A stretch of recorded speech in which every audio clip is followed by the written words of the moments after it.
Hello everyone. Today we are going to discuss problems A to D for code forces round 897 div 2. So I'll go through the first problem. तो पहली problem में ये दिया है कि अम, हाँ, हमारे पास एक अरे है. We want to find a permutation b of length n so that number of distinct numbers in the element wise difference between the array A and permutation b is maximized. तो basically क्या कह रही है? जैसे कि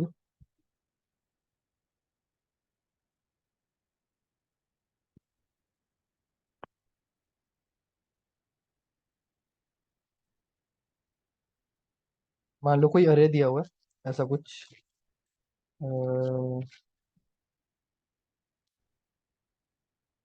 मतलब किसी भी ऑर्डर में हो सकता है, ऐसा ऐसा कुछ अरे दिया हुआ है. हमें एक परम्यूटेशन बनानी है. परम्यूटेशन क्या होती है? वन से लेकर अगर मतलब बेसिकली एन लेंथ की परम्यूटेशन बनानी है तो 1 2 3 4 किसी ऑर्डर में होगा, जैसे 1 3 4 2 समथिंग लाइक दिस. और हमें जब हम डिफरेंस निकालेंगे तो वो एक्चुअली द थिंग इज वो डिफरेंस हमारा यूनिक होना चाहिए. बेसिकली हर नंबर से अगर हम हर एलिमेंट के लिए अगर हम ये लें ए आई माइनस बी आई, तो वो डिफरेंट डिफरेंट होना चाहिए. तो उसके लिए हम क्या अप्रोच कर सकते हैं, क्या अप्रोच लगा सकते हैं? तो एक तो इसका बहुत ही सिंपल मेथड ये है कि हम सिंपली क्या करें. मतलब अगर मैंने ये सोचा था कि मेरे जो नंबर्स है वो चेंज होते रहेंगे. और अगर कुछ मैं सॉर्टेड ऑर्डर में सोचूं तो मैंने मतलब ऐसा कुछ सोचा था कि अप्रोच ऐसी हुई, कुछ सॉर्टेड ऑर्डर में लेना है अरे को, उसके बाद परमुटेशन बनानी है कुछ ऐसा. तो अगर मान लो एक बार सॉर्टेड ऑर्डर में आ जाता है, तो अगर मैं ऐसा करूं जो सबसे बड़ा एलिमेंट है उसके साथ अपना सबसे बड़ा अपना मैं भी अपना सबसे छोटा एलिमेंट हूँ, तो डिफरेंस सबसे ज्यादा आएगा नहीं. और फिर जो उस बेसिकली अगर ए वाला अरे इंक्रीज कर रहा है, तो अगर मैं अपना अरे डिक्रीज करवा दूं तो डिफरेंस हमेशा अलग आएगा कि सेम आएगा. मैंने ये सोचा था. तो अगर मैंने देखा कि जो ए है, जैसे A1 is greater than equal to A2, ऐसे सॉर्टेड ऑर्डर में A3 समथिंग लाइक दिस. और जो मेरा अपना अरे है, अगर मैं उसको उल्टे ऑर्डर में लूँ, like B1 is greater then actually ये परम्यूटेशन है तो इक्वल टू नहीं हो सकता, समथिंग लाइक दिस. और n, तो अगर मैं देखूं अगर मैं इन दोनों को माइनस करूं तो ये सबसे बड़ा डिफरेंस ये आने वाला है. अब a n minus one minus b n minus one कैसा होगा? अगर आप देखो a n minus one is less than equal to a n, and जो बी एन माइनस वन है वो है ग्रेटर देन बी एन. तो इसका मतलब ये डिफरेंस कम होने वाला है. तो बेस क्या हो रहा है बेसिकली, अगर देखा जाए, अगर बिहेवियर देखा जाए, तो ऐसा कुछ हो रहा है. A1 minus B one is less than A2 minus B two. और हमें यही चाहिए था कि डिफरेंस अलग अलग हो, तो हमेशा अलग आ रहा है. बेसिकली उनको चाहिए था कि हमेशा अलग ना हो, उनको मैक्सिमम पॉसिबल डिस्टिंक्ट एलिमेंट्स चाहिए थे. पर अगर मैंने हमेशा अलग कर दिया तो मैक्सिमम पॉसिबल जो है वो n होगा. तो मैं सिंपली क्या कर सकता हूँ, मुझे पहले ए को मैं सॉर्ट करूंगा. मैं प्रोत दिखा देता हूँ एक बार. तो मैंने क्या किया, मैंने पहले अरे को सॉर्ट किया. और अरे को सॉर्ट करने के बाद क्या किया, अरे को सॉर्ट किया और उसका इंडेक्स भी ले लिया साथ में, ताकि वो इंडेक्स वाइज सॉर्ट हो जाए. तो और मेरे पास इंडेक्स भी आ गया. तो बस यही है कि मैं जो सबसे छोटा एलिमेंट है उसके साथ मैं अपना सबसे बड़ा एलिमेंट रख दूंगा. तो जो B of I dot second है, जो कि इंडेक्स है ith एलिमेंट का अरे के, उसको मैंने n माइनस आई दे दिया. n माइनस आई मतलब n माइनस, स्टार्टिंग वाले को n, अगले वाले को n माइनस वन, ऐसे ऐसे. तो इसकी अप्रोच ये है.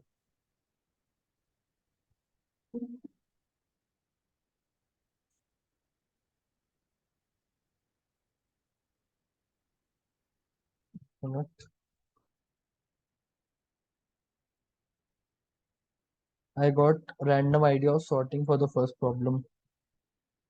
हाँ, लाइक जो फर्स्ट प्रॉब्लम होते हैं उस पे थोड़े रैंडम आइडियाज ही होते हैं, तो लाइक इट्स कम्प्लीटली फाइन.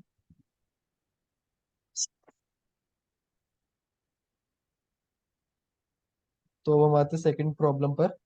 इसमें क्या दिया है, इसमें एक बाइनरी स्ट्रिंग दी है s of length n. A number x is good if there exists a binary string l of length n containing x ones, so that if each symbol si is replaced by si or li, then the string S becomes a palindrome. तो basically इसका मतलब क्या है? अ, देखो इसमें क्या दिया है। मान लो हमें एक स्ट्रिंग दी है S. S is something 1010 something like that, 1101 something like this, right? तो अगर मैं,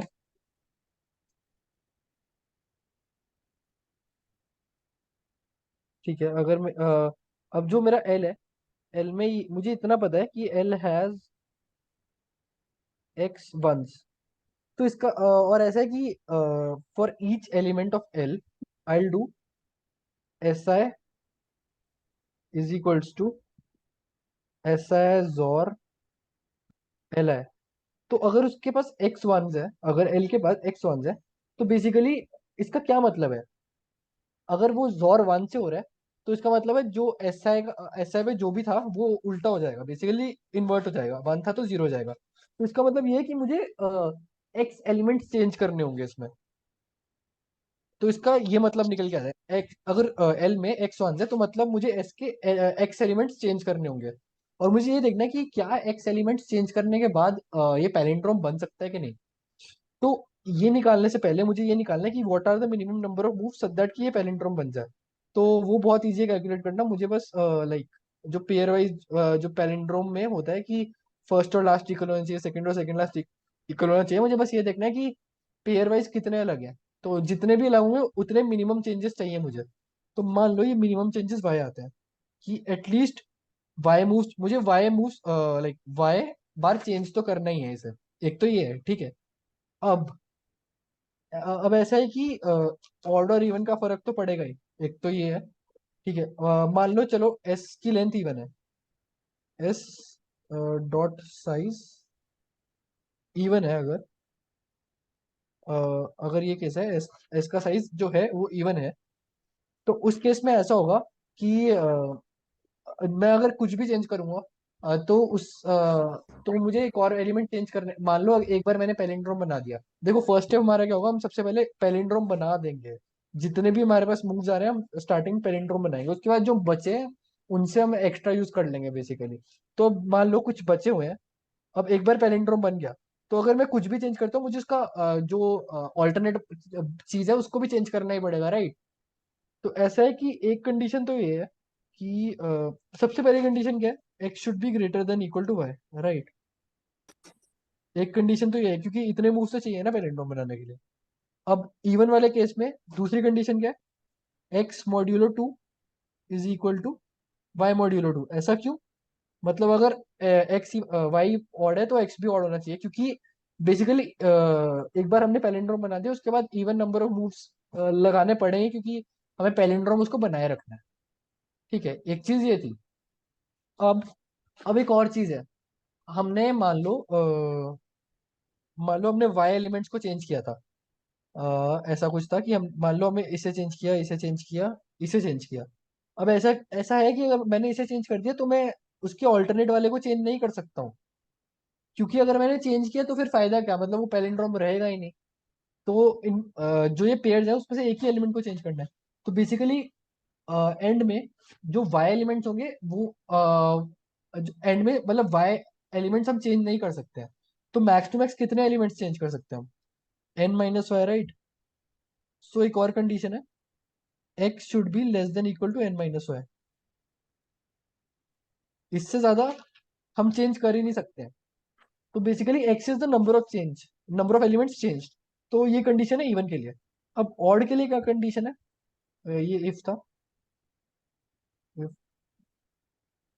एल्स कंडीशन में देखें जरा, एल्स में क्या होगा? एल्स में अगर देखो ये कंडीशन तो सेम रहेगी, X is greater than equal to Y, right? और जो दूसरी कंडीशन है वो भी सेम रहेगी, नहीं? X minus Y is great N my my bad N minus Y is greater than equal to X, ये दो कंडीशन तो सेम रहेगी। अब ये वाली कंडीशन की बात करें तो देखा जाए ऑड में बेसिकली अगर हम बीच वाला एलिमेंट चेंज करें या ना करें उससे फर्क नहीं पड़ता है, क्योंकि वो पैलिंड्रोम फिर भी रहेगा। तो इसमें वो वाला फैक्टर चला गया कि हमें दो मूव्स एटलीस्ट लगाने पड़ेंगे। हम ऑड नंबर ऑफ बेसिकली हम उसके पैलिंड्रोम बनाने के बाद ऑड नंबर ऑफ मूव्स भी लगा सकते हैं। तो ये वाली कंडीशन नहीं आती है इसमें। तो सिर्फ यही दो कंडीशन आती है, और इससे हमारा आंसर आ जाएगा। अब मैं एक बार दिखा देता हूँ अपनी अप्रोच। तो जैसे इसमें मैंने सबसे पहले ये कैलकुलेट किया कितने मिनिमम मूव चाहिए इसको चेंज करने के लिए। अब उसके बाद एक्चुअली हमें इसमें निकालना है कि for each I from 1 to n कौन कौन से पे गुड है ये, बेसिकली कौन कौन से के लिए गुड है वो नंबर, मतलब कौन कौन से नंबर गुड है। तो अगर गुड है तो 1 प्रिंट करूंगा, नहीं तो 0 ऐसा। तो इफ n मॉड्यूलो 2, बेसिकली अगर n ऑड है तो ये दो कंडीशन है, i is greater than equal to x and i is less than equal to n minus x। x इधर मतलब थोड़ा कंफ्यूज मत होना, जो जो मैंने यहाँ y लिया था वहां पर वो x है, और जो मैंने x लिया था यहाँ पर i है। तो ये कंडीशन है ऑड के लिए। इवन के लिए बस एक एक्स्ट्रा कंडीशन आ जाती है कि i modulo 2 is equal to x modulo 2। तो ये सिंपल एक्सप्लेनेशन है। कोई डाउट हो तो पूछ लो, नहीं तो मैं नेक्स्ट क्वेश्चन पर मूव ऑन कर जाता हूँ। ठीक है, तो ये रहा सी प्रॉब्लम। इस प्रॉब्लम ये है इंटरैक्टिव प्रॉब्लम।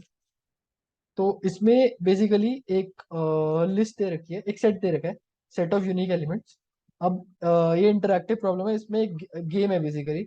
तो एलिस क्या कर सकता है, एलिस ऐसा कोई नंबर बोल सकता है जो कि अरे में प्रेजेंट नहीं है, जो जो कि सेट में प्रेजेंट नहीं है।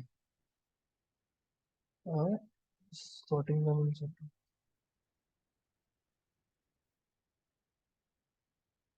शिरीष कुमार, क्या क्या बोल रहे हो? समझ नहीं आया। वो मेरे ना, जो भी सेम पोजीशंस होंगी n/2 के पीछे और n/2 के आगे, मतलब कॉम्प्लीमेंट्री पोजीशंस अगर इक्वल होंगे ना, तो वो सारी पोजीशंस अगर समझो टी पोजीशंस आ गई, तो मैं 1 से हम्म। लेकर टी तक लूप लगाऊंगा और सेट में ऐड करते जाऊंगा वो एक्स, और मैं उनको फिर इस बाद में चेक कर रहा हूँ कि उस सेट में गुड नंबर है कि नहीं, ऐसे तो वैसे भी प्लस ठीक टू है, के वैसे भी डिफरेंस कोई में। इशू नहीं है, वैसे भी कोई इशू नहीं ओके। है। ओके। हाँ, तो ठीक है, थर्ड प्रॉब्लम क्या कह रहा है, एक सेट है, तो सबसे पहले एलिस मूव चलता है। तो एलिस क्या करता है, एलिस एक नंबर ऐड करता है जो प्रेजेंट नहीं है सेट सेट में। ऑलरेडी प्रेजेंट नंबर ऐड नहीं कर सकता है वो, अलग कोई ऐसा नंबर ऐड करेगा जो वो सेट में प्रेजेंट नहीं है। और बॉब क्या करता है, बॉब ऐसा कोई नंबर रिमूव करता है जो कि सेट में प्रेजेंट है, और अगर वो रिमूव नहीं कर पा रहे तो गेम खत्म हो जाएगी, और 2 into n+1 मूव्स के बाद भी गेम खत्म हो जाएगी, ऐसा है। और बॉब हमेशा वही नंबर सेलेक्ट करेगा जो एलिस ने, जो मान लो एलिस ने कुछ नंबर सेलेक्ट किया, उसके बाद बॉब वही रिमूव कर सकता है जो कि उस नंबर से लेस कम हो, उस नंबर से बड़ा नंबर सेलेक्ट ही नहीं कर सकता वहां। तो हमें क्या करना है, ऐसे करते करते जो मैक्स है रहेगा वो मैक्सिमम बनाना है। और ऐसा है कि हम एलिस है, हम पहला मूव चलेंगे और सामने वाला कंप्यूटर कोई दूसरा मूव चलेगा, और ऐसा चलता रहेगा, और मुझे मैक्सिमम मैक्स बनवाना है किसी तरह से। तो क्या तरीका होगा कि मैक्सिमम मैक्स बन सकता है। मैक्स और मैक्स क्या होता है, मिन मैक्स होता है, एक मिनट, हाँ। मैक्स होता है कि जो सबसे पहला नंबर है, नॉन नेगेटिव सबसे पहला नंबर जो प्रेजेंट नहीं है सेट में, वो। तो बेसिकली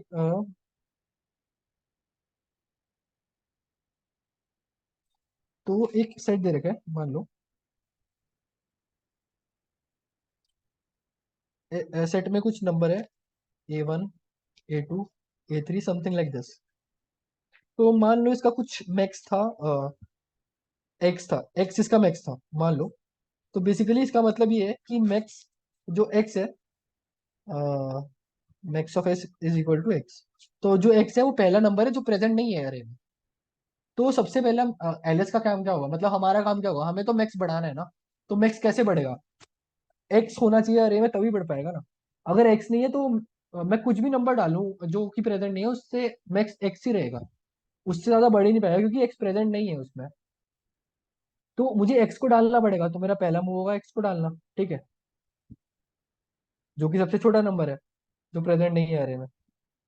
अब बॉब क्या करता है, बॉब एक्स से कोई भी छोटा एक नंबर है जो छोटा, कोई भी छोटा नंबर निकाल देता है अरे में से। तो मान लो उसने कोई नंबर निकाला एक्स से छोटा, तो इसका वो ये भी था कि वो प्रेजेंट था अरे में, ठीक है। मान लो उसने वाई निकाला। अब बात ये अब सेट का मैक्स क्या होगा, एक्चुअली वाई हो जाएगा, क्योंकि वाई ऐसा पहला नंबर है जो कि सेट में प्रेजेंट नहीं है, क्योंकि बॉब ने वो निकाला था ना। अब वाई ऐसा पहला नंबर है और वाई छोटा है एक्स से, इसलिए वाई पहला नंबर है जो सेट में प्रेजेंट नहीं है। तो अभी मैक्स क्या है, वाई। अब मैक्स वाई है तो मैं एलएच हूँ, मुझे मैक्स बढ़ाना है फिर से, तो मैं वाई को प्रिंट करूंगा। अब बॉब एक और नंबर सेलेक्ट करेगा जो इससे छोटा है, और ऐसा करता रहेगा जब तक उसके बाद ऑप्शन खत्म नहीं हो जाते।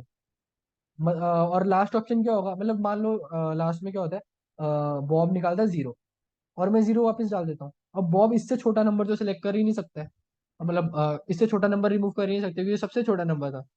तो गेम खत्म हो जाएगी। तो इसका मतलब क्या है, जो अरे सेट का करंट मैक्स है ना, मुझे वो स्टार्टिंग में प्रिंट करना है। और ये बेसिकली यही तो एल्गोरिदम है, क्योंकि मुझे तो मैक्स बढ़ाना था। और इससे मैक्सिमम मैक्स वही आएगा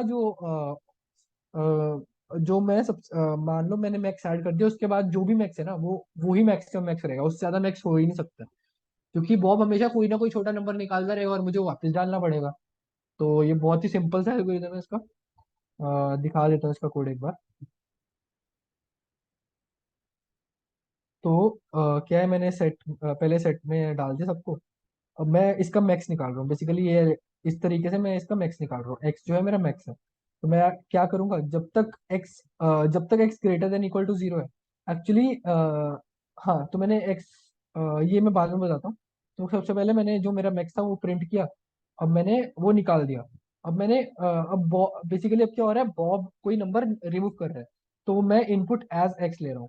अब मान लो बॉब ने कुछ नंबर रिमूव किया, वो अब वो नया नंबर एक्स है, बेसिकली अब वो नया मैक्स है। तो मैं दोबारा से वाइल लूप में आ जाऊंगा जब तक ये एक्स नेगेटिव नेगेटिव नहीं होता। द थिंग इज, जब एक्स नेगेटिव होगा तो वो गेम खत्म हो जाएगी ना। और और तब वाइल लूप खत्म होनी चाहिए जब गेम खत्म होगी, एक्स इक्वल टू -1 होगा तो गेम खत्म हो जाएगी मतलब। And that's what I want. तो बस ये बहुत ही सिंपल सा कोड है इसका, कोई डाउट हो तो पूछ लो, नहीं तो नेक्स्ट क्वेश्चन पर मूव ऑन करता हूँ।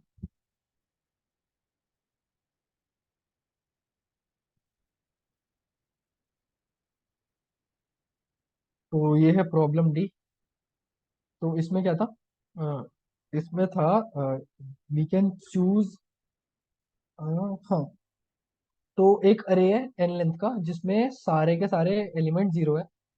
अब उसमें ये ऑपरेशन, अब एक के दे रखा है, हमें एक अरे चूज करना है एल के लेंथ का, एल अरे के लेंथ का। और वो चूज करने के बाद ये ऑपरेशन होता है ए पर, a of l of i is changes to l of i modulo k plus one, ऐसा कुछ होता है। ठीक है। और तो इसके बाद क्या होता है, इसके बाद हाँ, तो हाँ, तो हमें क्या करना है, हमें बेसिकली हमें ट्राई करना है कि ए बी में कन्वर्ट हो सकता है कि नहीं, ये चीज ट्राई करनी है हमें। तो हमें बस यस और नो में जवाब देना है कि ए बी में कन्वर्ट हो सकता है या नहीं। तो let's see what does this actually mean, this what does this operation actually mean. और the thing is l should be greater than equal to one and less than equal to n, and all the element should be distinct in N.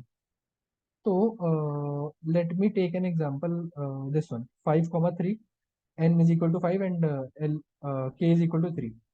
एक ये simple सा example ले लेता हूँ।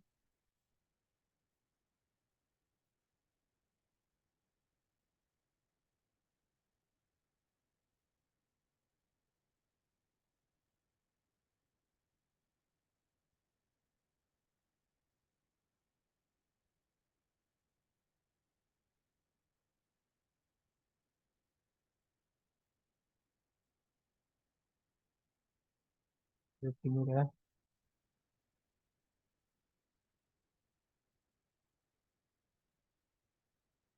I guess ये raise नहीं हो पा रहा है, कोई नहीं। तो ठीक है। तो मेरे पास जो अरे था इनिशियली वो क्या था,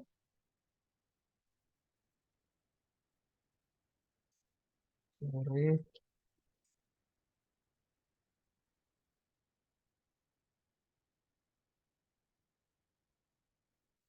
काम नहीं कर रहा है।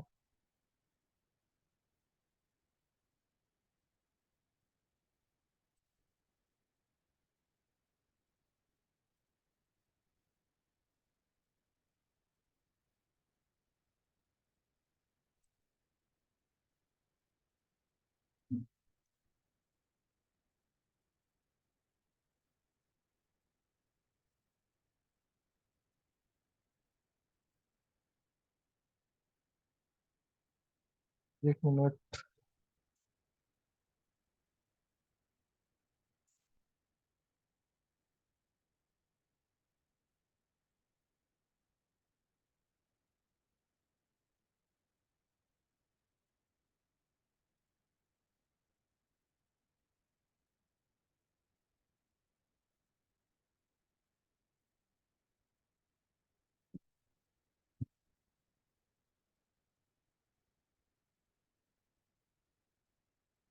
हाँ ठीक है। तो क्या था क्वेश्चन में? हाँ, तो एक अरे दे रखा है इनिशियली जो कि 0 है। ठीक है, समथिंग लाइक दिस। मान लो n इक्वल टू 5 है, तो 5 लेंथ का अरे है। अब मुझे कुछ एल सेलेक्ट करना है और उसके नंबर डिस्टिंक्ट होने चाहिए।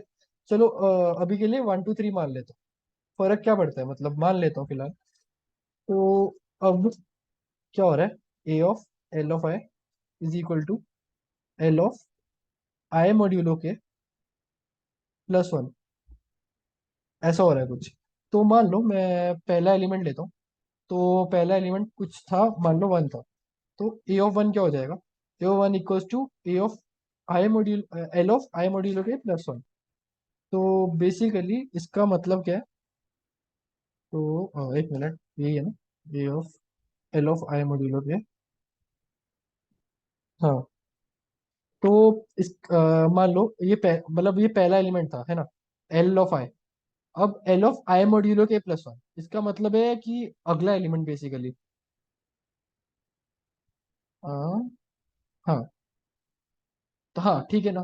तो अगर ये बेसिकली ए ऑफ जो पहला एलिमेंट है, it should be equal to the next element. तो ए ऑफ 1 इक्वल टू 2 और है,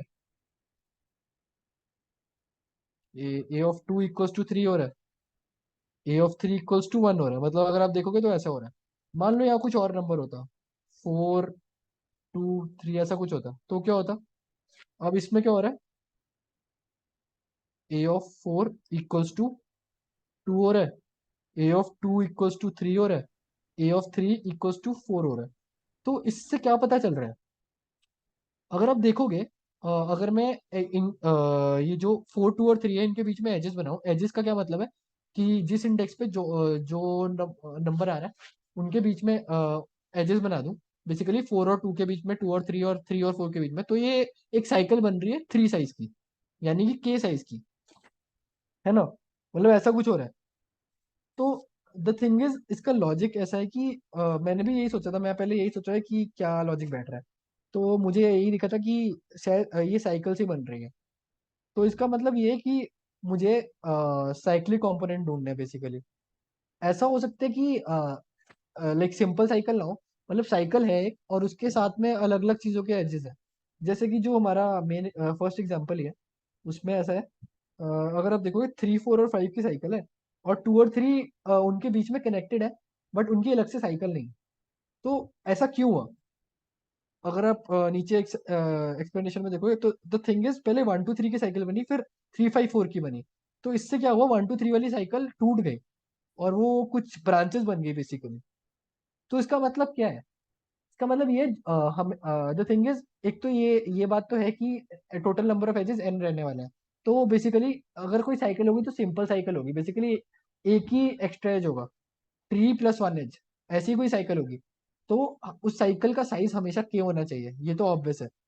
और अगर मैं उस साइकिल को हटा के कुछ बनाना चाहूँ, तो द थिंग इज, मतलब कनेक्टेड कंपोनेंट है अगर, तो ऐसा हो सकता है ना, मैं साइकिल को हटा के कुछ ऐसा कर दूं कि वो भी के साइज की साइकिल बन जाए। और वो हमेशा ही पॉसिबल है ना। मतलब मान लो ऐसा था कि कनेक्टेड कंपोनेंट का साइज 7 था और साइकिल का साइज 3 था, मान लो। तो मैंने 3 साइज की साइकिल हटाई। अब ऐसा है ना कि सात, पहले सात सात नोट्स थी इसमें। अब मैं ऐसा कर सकता हूँ कि 6 नोट्स रहने दूं और बेसिकली एक ही नोट हटाऊं।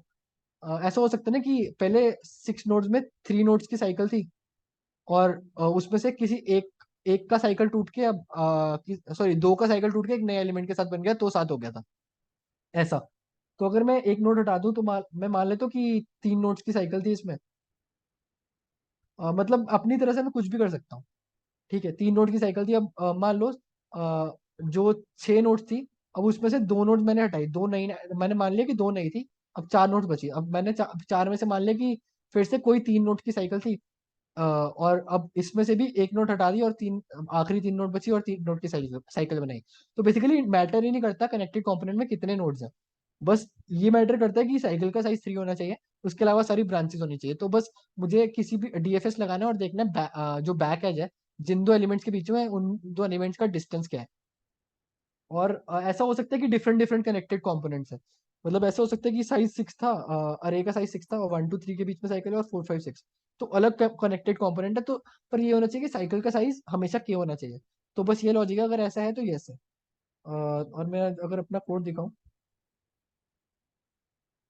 तो मेरा कोड भी ऐसा ही है। मेरे को बस दो बार डीएफएस यूज करना पड़ा था, मैंने ये एजेस बनाए।